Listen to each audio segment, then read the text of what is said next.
नमस्कार। डीडी राजस्थान के कार्यक्रम कानून की बात में आप सबका बहुत बहुत स्वागत है। दर्शकों, हमारे देश में प्रत्येक व्यक्ति जब जन्म लेता है तो जन्म के साथ ही उसे कुछ अधिकार प्राप्त होते हैं, जिन्हें मूल अधिकार या मौलिक अधिकार कहा जाता है। क्या है ये मौलिक अधिकार, क्यों आवश्यकता है इसकी, और कौन कौन से हैं वो मौलिक अधिकार जिनका जीवन पर्यंत एक भारतवासी को ज़रूरत पड़ती है या एक किसी भी आम इंसान को ज़रूरत पड़ती है। आइए लेते हैं तमाम ऐसे प्रश्नों के उत्तर हमारे आज के कार्यक्रम में, जिसका शीर्षक है मूल अधिकारों की जानकारी। और इसका विशेषज्ञ जो हमारे स्टूडियो में मौजूद हैं, जो जानकारी देंगे, आइए लेते हैं इनका परिचय। आप हैं श्री विजय दत्त शर्मा जी। श्री विजय दत्त शर्मा जी, आपका हमारे आज के कार्यक्रम में बहुत बहुत स्वागत है। तो दर्शकों, कार्यक्रम को आगे बढ़ाते हैं और लेते हैं हमारे आज के कार्यक्रम का पहला सवाल विजय दत्त जी से। विजय दत्त जी, जैसा कि आपने अभी जाना कि मूल अधिकारों पर हम लोग चर्चा करने वाले हैं, तो मूल अधिकार आखिर होते क्या हैं, क्यों आवश्यकता पड़ी मूल अधिकारों की? आज़ादी के बाद भारतीय संविधान के निर्माताओं ने महसूस किया कि अंग्रेज़ों के शासनकाल में जो यहाँ के नागरिक हैं उनका काफ़ी ज़्यादा शोषण हो रहा है, उन्हें किसी तरह का कोई अधिकार प्राप्त नहीं है।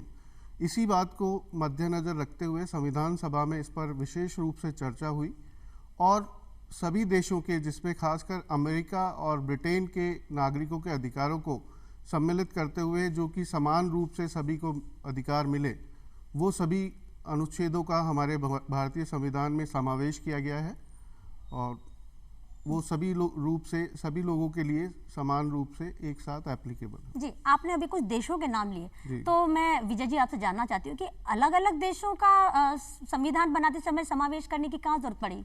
ऐसी क्या जरूरत पड़ी, क्या लगा ऐसा? देखिए, इस संदर्भ के अंदर क्योंकि भारत की जो प्रस्तावना है, उद्देश्य का है संविधान की, उसमें भारत को एक संप्रभु लोकतंत्र राष्ट्र के रूप में और नागरिकों को समान रूप से एक ही पेडेस्टल के ऊपर रखा गया है। उनके अंदर कोई विभेदकारी नीति नहीं कर सकती है, ऐसा कानून बनाया गया। क्योंकि अमेरिका और यूरोप के देशों के अंदर काले गोरों का बहुत भेद था और भी आर्थिक असमताएं थी, 2 क्लासिफिकेशन थे। उन सबको दृष्टिगत रखते हुए जहाँ जहाँ भी अच्छे जो भी मौलिक अधिकार हैं, उन सब की पालना को देखते हुए भारत के संविधान में उनका समावेश किया गया। जी, आपका कहने का तात्पर्य ये समझूं मैं कि अलग अलग देशों में जो भी अच्छी अच्छी बातें उनके संविधान में लिखी गई थी, उन सबको वहां से लेकर और हमारे देश का संविधान निर्माता जो थे, उन्होंने भारत के संविधान की निर्माण किया। जी, तो जो मूल अधिकार की हम बात कर रहे हैं, तो आखिर मूल अधिकार से हम क्या समझे, क्या होता है मूल अधिकार? मूल अधिकार किसी भी देश के नागरिक के लिए कुछ मूलभूत अधिकार, मतलब बेसिक, किसी भी परिवार से अगर हम छोटे रूप में देखें तो किसी भी देश, इतने सारे देशों में अगर किसी देश के नागरिकों को जिस तरीके के अधिकार प्राप्त हैं, वही देश के अंदर लोकतंत्र की बुनियाद होता है। लोकतंत्र के लिए सबसे बेसिक चीज़ है कि मूल अधिकार नागरिकों के पास क्या क्या हैं। जैसे भारतीय संविधान में शोषण के विरुद्ध अधिकार दे रखा है, समानता के विरुद्ध दे रखा है, धार्मिक स्वातंत्र्य का दे रखा है, और इनके इम्प्लीमेंटेशन के लिए अनुच्छेद 13 में माननीय सुप्रीम कोर्ट को इनका प्रोटेक्टर, गाइडर और गारंटर बनाया गया है। तो इससे ये निश्चित है कि हमारे लिए संविधान में सबसे मुख्य बात जो है वो अधिकारों की ही है, मूल अधिकार। अधिकारों की बात आपने की, आपने कहा कि संविधान को सर्वोपरि रखा गया है, वो इसका गारंटर है, गाइडर है।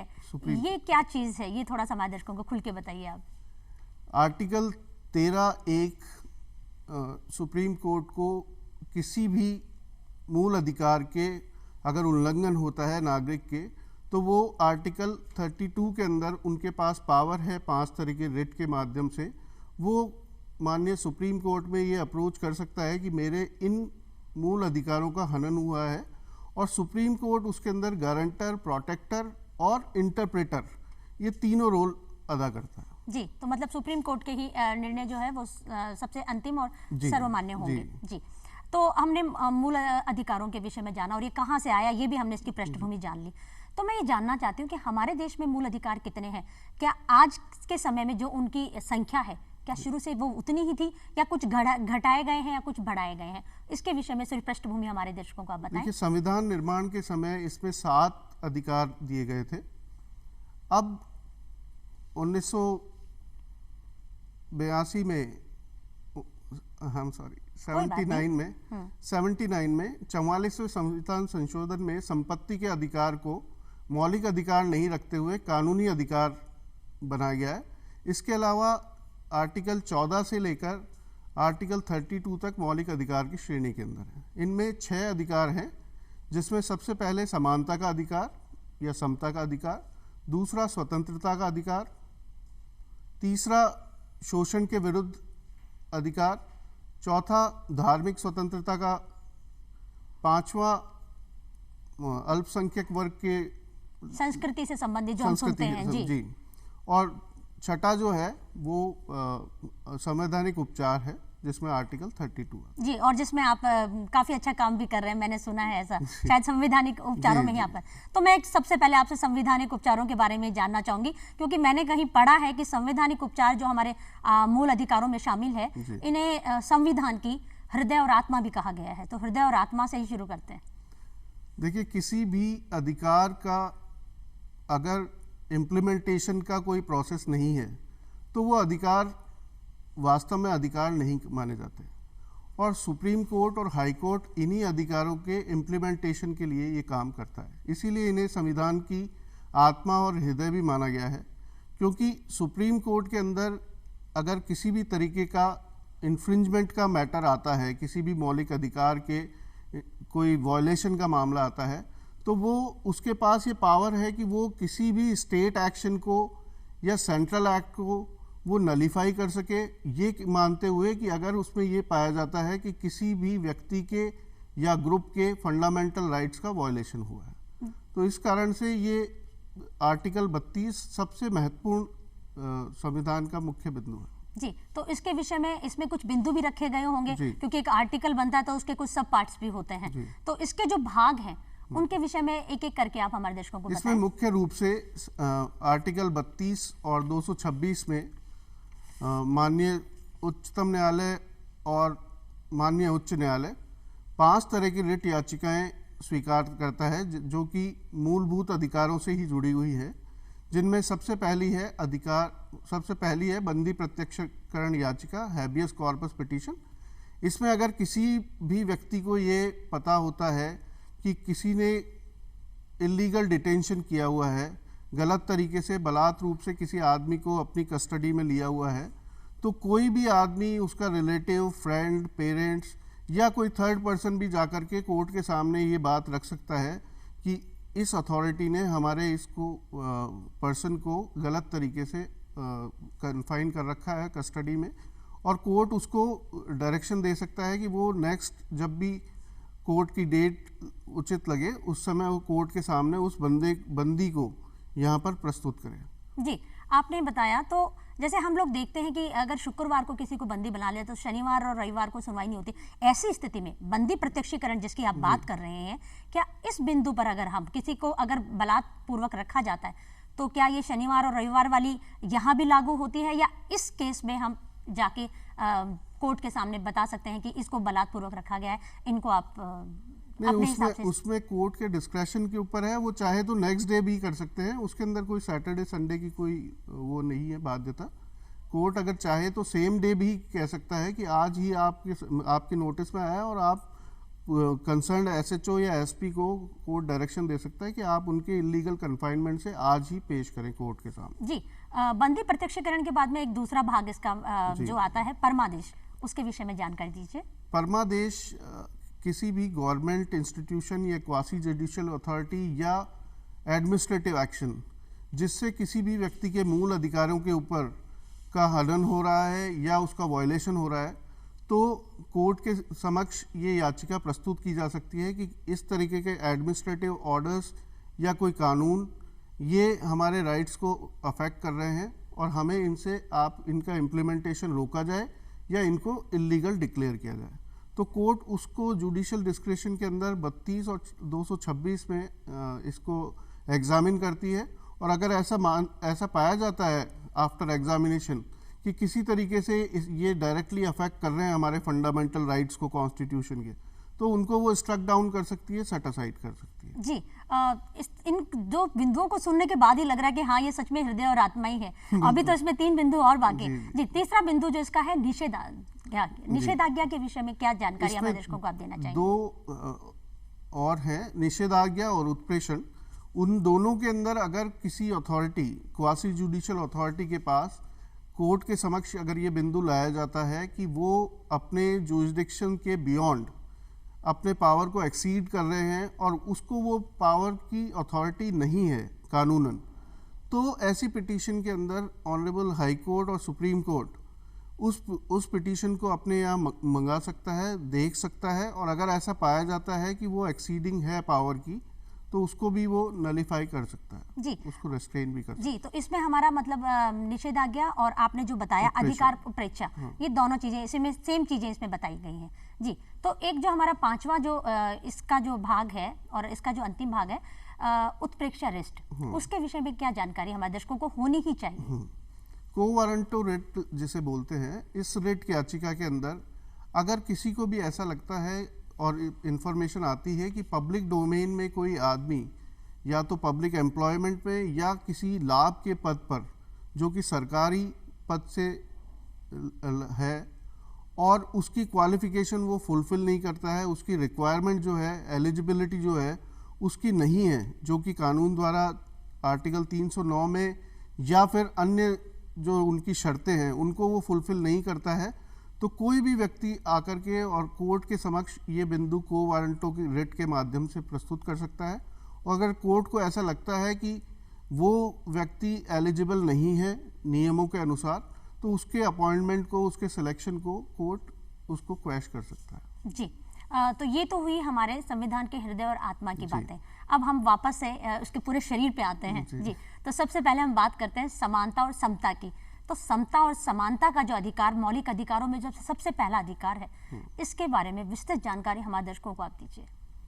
देखिए, समानता और समता का अधिकार UN charter of human rights के अंदर सभी देशों के अंदर लागू किया गया था और संविधान निर्माताओं ने इसी को देखते हुए समानता का अधिकार और समता का अधिकार, ये 2 बातें हमारे संविधान में उनका समावेश किया है, जिनमें पहला थोड़ा सा नेगेटिव टर्म्स के अंदर है कि कोई भी डिस्क्रिमिनेशन स्टेट के द्वारा नहीं किया जाएगा। दूसरा है कि सभी लोगों को समान रूप से समान अवसर प्राप्त होंगे संविधान के अनुसार। तो एक तरफ तो ये स्पष्ट किया हुआ है कि कोई विभेदकारी नीति सरकार नहीं बनाएगी अपने नागरिकों के लिए, किसी का वर्गीकरण करके किसी को पर्टिकुलर कम्युनिटी को या किसी भी कास्ट को उसको प्रमोट नहीं करेगी, और साथ में पॉजिटिव सेंस में ये है कि सभी लोगों को समान रूप से एक समान ही राइट्स होंगे।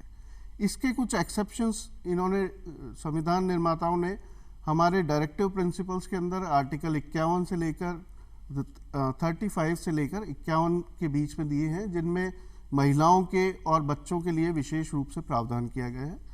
आर्टिकल 15(3) के अंदर SC ST OBC के लिए भी विशेष रूप से आरक्षण का प्रावधान किया गया है, जिसको माननीय सुप्रीम कोर्ट ने और बाद में संविधान संशोधन के माध्यम से 16(4)(b) के द्वारा भी अमेंड किया गया है। तो वो एक पर्टिकुलर कम्युनिटी जो कि बैकवर्ड क्लास है, उसके लिए ज़रूर उसका स्पेशल प्रोविज़न किया गया, अदरवाइज बाकी सभी चीज़ों के अंदर समान अवसर प्रदान हो। जी आपने बताया कि महिलाओं को, बच्चों को या जो पिछड़ा वर्ग है उनके लिए कुछ विशेष अधिकार रखे गए हैं अलग से, बाकी सबके लिए समानता और समता का अधिकार एक जैसा है। तो मैं इसी को आपसे थोड़ा सा विस्तृत रूप से जानना चाहूँगी विजय जी कि समता का अधिकार जो है वो किसके लिए है, कहाँ पर है, किन किन क्षेत्रों में है, क्यों है, ये जानकारी हमें देखूँगा आप दीजिए। संविधान निर्माताओं के समक्ष जब भारत की आज़ाद भारत हुआ तो इतने सालों की अंग्रेज़ों की गुलामी, भारत में जो लागू वर्ण व्यवस्था, महिलाओं की स्थिति, इन सब को दृष्टिगत रखते हुए भारतीय संविधान निर्माताओं ने महिलाओं की स्थिति, उनके स्टेटस को अपग्रेड करने के लिए एक विशेष इस तरीके अनुच्छेद बनाए जिनमें उनको कुछ स्पेशल प्रोटेक्शन दिए गए, जिसमें बच्चों के लिए भी स्पेशल प्रोविज़न किए गए और इसी को आगे बढ़ाते हुए संविधान के अंदर अनुच्छेद 21 क में अनिवार्य और निःशुल्क शिक्षा का अधिकार 2002 लागू किया गया, जिससे भी स्पष्ट है कि ये जो कैटेगरीज स्पेशली जो कि मतलब प्रिविलेज लोगों के लिए नहीं है, सभी के लिए है। जी, आपने अभी एक बात कही शिक्षा के लिए है, तो क्या कानून की समानता जो है वो इसी के अंतर्गत आती है, या हम जाति लिंग भेद पर किसी के साथ में भेदभाव ना हो वो भी इसी का हिस्सा है? हाँ बिल्कुल, आर्टिकल 15 के अंदर इस बात को स्पष्ट किया गया है कि कोई भी जाति लिंग भेद के आधार के ऊपर किसी तरह का कोई डिस्क्रिमिनेशन अच्छा, नहीं नौकरियों में जो हम लोग देखते हैं कि किसी को मिले, वो किस में आता है? वो इसी समता में आता है? जी, आर्टिकल 16 इसके बारे में दिया हुआ है, जिसमें ये प्रोविज़न किया गया है कि पब्लिक एम्प्लॉयमेंट में किसी तरह का कोई भी डिस्क्रिमिनेशन नहीं किया जाएगा एक्सेप्ट दीज कैटेगरी। ये जो अब महिलाओं और विशेष रूप से SC ST और OBC कैटेगरीज के लिए। जी, आपने अभी शिक्षा का जिक्र किया, तो मुझे एक चीज ध्यान आ रही है कि हम लोग पहले सुनते थे कि कोई ज्यादा शिक्षित हो जाता था या कोई बड़ा आदमी होता उसके आगे सर लग जाता था, उपाधियां दी जाती थी। ये उपाधियां किस अधिकार के तहत हटाई गई? मूल अधिकारों के तहत हटा दी गई? मूल अधिकार में ही सेक्शन 18 है, आर्टिकल 18 में उपाधियों का अंत किया गया। इस समय भारत के अंदर सिर्फ सेना से रिलेटेड या सिर्फ कला के रूप में, कला के क्षेत्र में अगर कोई उत्कृष्ट कार्य करता है उसी को उपाधियों का दिया जा सकती है, अदरवाइज स्टेट गवर्नमेंट या सेंट्रल गवर्नमेंट किसी को उपाधि नहीं दे सकती। सारी उपाधियां समाप्त कर दी गई हैं। तो सेना की और शिक्षा संबंधी या किसी उत्कृष्ट कार्य के लिए, कला के लिए मिलती हैं, वही उपाधियां शेष रह गई हैं। जी, हमारा समता का अधिकार हुआ। अब उसके बाद आपने दूसरा बताया था स्वतंत्रता का अधिकार। तो स्वतंत्रता का अधिकार क्या है और किन किन क्षेत्रों में हमें स्वतंत्रता प्राप्त है? स्वतंत्रता का मतलब हम क्या समझे विजय जी, कि कोई व्यक्ति आज गुलाम नहीं है, सिर्फ यही, या फ्रीडम ऑफ स्पीच जिसे हम बार बार सुनते हैं वो भी इसी का एक भाग है? जी, संविधान निर्माताओं की जब डिबेट हुई इस इम्पॉर्टेंट टॉपिक के ऊपर, क्योंकि उस समय तो अंग्रेजों के खिलाफ जब आवाज़ उठना चालू हुई तो फ्रीडम ऑफ स्पीच तो शब्द भारतीय संस्कृति का हिस्सा ही नहीं रहा था, क्योंकि अंग्रेजों ने इतनी ज़्यादा दमनकारी नीतियां अपनाई। उसके बाद धीरे धीरे जैसे ही देश आज़ाद हुआ तो ये बात सबसे पहले फ्रेमर्स के दिमाग में थी कि हमें स्वतंत्रता का अधिकार नागरिकों को देना ही है, जो कि पहले मिसिंग था। और इसी के कंटिन्यूटी के अंदर उन्होंने सबसे पहले प्रेस का अधिकार उसको प्रोटेक्ट किया, मीडिया का अधिकार जो है स्वतंत्रता का, वो कुछ भी छाप सकते हैं, कोई भी मटेरियल जो कि लॉ के दायरे में है उन सब के लिए फ्रीडम ऑफ स्पीच आर्टिकल 19 के अंदर ये प्रोविज़न किया गया। उसके बाद 19B दिया गया, 19C, 19D। इसमें कोई भी व्यक्ति, भारत का कोई भी नागरिक किसी भी जगह पर फ्री ट्रेड कर सकता है, संघ बना सकता है, कहीं पर भी इकट्ठे हो सकते हैं, कोई भी किसी भी जगह पर भारत के एक कोने से दूसरे कोने तक वो कहीं पर भी ट्रेड कर सकता है, ट्रांसपोर्ट कर सकता है, कोई रोजगार खोल सकता है कहीं पर भी जाकर। पहले अपवाद स्वरूप 370 से पहले कश्मीर को छोड़ा हुआ था, लेकिन अब तो 370 के बाद राजस्थान का आदमी आसाम में जा सकता है, कश्मीर में जा सकता है, कहीं पर भी एम्प्लॉय कर सकता है, कोई रोजगार खोल सकता है। जी, तो ये सारी बात। और प्राण और दैहिक स्वतंत्रता के बारे में हम जो सुनते हैं वो क्या है और वो भी इसी का हिस्सा है? आर्टिकल 21 भी इसी का स्वतंत्रता का हिस्सा है, क्योंकि 21 जो है प्राण और दैहिक स्वतंत्रता, इसका मतलब ये है कि कोई भी किसी भी नागरिक को, भारत के अंदर कोई भी नागरिक को उसके प्राण और दैहिक स्वतंत्रता से बिना विधिक प्रक्रिया के अपनाए उससे वंचित नहीं किया जा सकता। मतलब किसी इंसान को हम लोग मृत्यु नहीं दे सकते हैं या उसको मार नहीं सकते जब तक कानूनन किसी सजा के रूप में उसको ये मृत्यु ना प्राप्त हो, यही कहना चाह रहे हैं? डेफिनेटली जी, तो ये हुआ हमारा स्वतंत्रता का अधिकार। इसके बाद है शोषण का अधिकार। शोषण के अधिकार के बारे में हमारे दर्शकों को जानकारी दीजिए। शोषण के अधिकार में सबसे पहले तो बलात् रूप से किसी को आप, जैसे पहले अंग्रेजों के टाइम के अंदर गुलाम प्रथा चलती थी, वो गुलाम प्रथा को ख़त्म करते हुए उसको अब एक दंडनीय अपराध बनाया गया है। किसी से भी कोई बलात् रूप से ज़बरदस्ती कोई श्रम नहीं करा सकता। और इसी के आगे आर्टिकल 24 के अंदर 14 वर्ष से कम आयु के बच्चों को किसी भी तरह के कारखाने में या किसी माइंस के अंदर या कोई डेंजरस कार्य के अंदर इन्वॉल्व नहीं किया जा सकता, उसके लिए भी उसको भी एक दंडनीय अपराध बनाया गया है। जी, और ये मानसिक और शारीरिक शोषण जो आता है वो भी इसी शोषण के वो विरुद्ध इसी के है? अंदर। जी। अच्छा, शोषण के बाद एक चीज और आती है, धार्मिक स्वतंत्रता, जिसका आपने शुरू में जिक्र किया था, वो क्या है? देखिए, भारत एक संप्रभु देश है, धर्मनिरपेक्ष देश है। यहाँ पर किसी भी धर्म को प्रमोट करने पर, मानने पर, उसको फैलाने पर, उस पर कोई रोक नहीं है। आर्टिकल 25 से 28 तक ये प्रोविज़न भारतीय संविधान में किए गए हैं कि कोई भी नागरिक अपना धर्म चयन करने के लिए स्वतंत्र है, और सेंट्रल गवर्नमेंट और स्टेट गवर्नमेंट किसी को भी कोई प्रिविलेज नहीं देगी अपने काम के अंदर कि किसी एक पर्टिकुलर कम्युनिटी को या धर्म, रिलीजन को प्रमोट करे। यहाँ पर सबको अपने अपने धर्म को मानने की स्वतंत्रता है, उसके संदर्भ में संघ बनाने की स्वतंत्रता है, उससे रिलेटेड कोई ऑर्गेनाइजेशन बनाने की स्वतंत्रता है, उनको मैनेज करने की स्वतंत्रता है। ये सब आर्टिकल 25 से 28 में धार्मिक स्वतंत्रता है। अच्छा, इसीलिए हम जो धार्मिक आयोजन देखते हैं तो वो आराम से इसीलिए होते हैं क्योंकि वो मूल अधिकारों में शामिल है।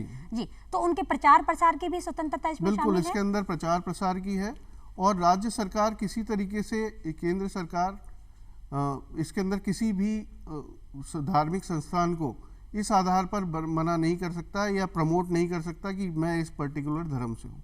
यहाँ पर बिल्कुल धर्मनिरपेक्षता है, सबको अपनी मानने की स्वतंत्रता है। जी, आपने एक और मूल अधिकार की चर्चा की थी, संस्कृति, और जो आपने कहा था अल्पसंख्यकों के लिए, ये क्या चीज़ है? अनुच्छेद 29 और 30 ये संस्कृति और अल्पसंख्यकों के उत्थान के लिए बनाए गए हैं।